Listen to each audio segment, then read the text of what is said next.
Nicholas, kijiji cha Bashamakovo, mkoa wa Kaluga, Urusi. Mnara wa kengele wa kanisa kuu. Mnara wa kengele una viwango vitatu. Ngazi ya chini inaisha kwa nusu ya urefu wa nguzo.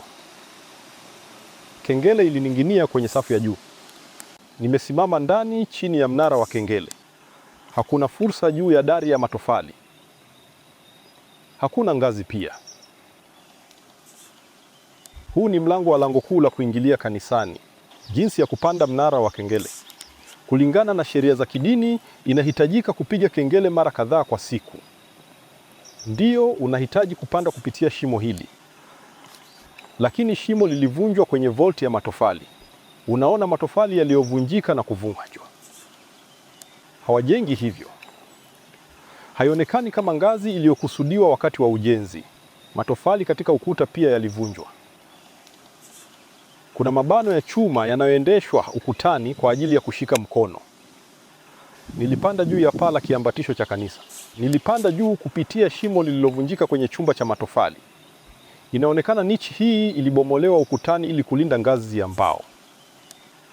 Hapa kwa mahali hapa. Kwa wazi haikufanyika kulingana na mpango wa mbunifu. Kutoka paa niliingia daraja la pili la mnara wa kengele. Mabaki ya ngazi, boriti ya mbao. Tulipanda ngazi. Ni fujo mbaya kama nini ya kuni. Ni kama mtu mwenda wazimu alifanya hivyo.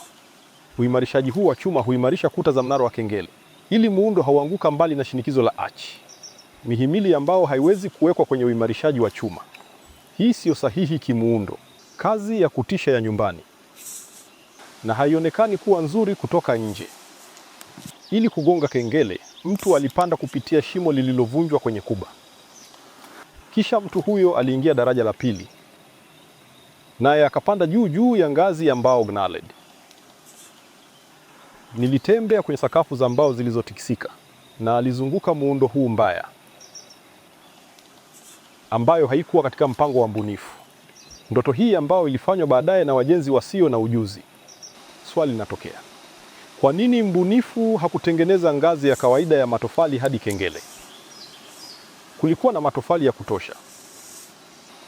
Pia kuna nafasi ya kutosha kwa ngazi. Jibu litaonekana kukushangaza. Mnara wa kengele ulipojengwa, hakuna mtu ambaye angeenda juu na kugonga kengele. Lakini basi kila kitu kilibadilika.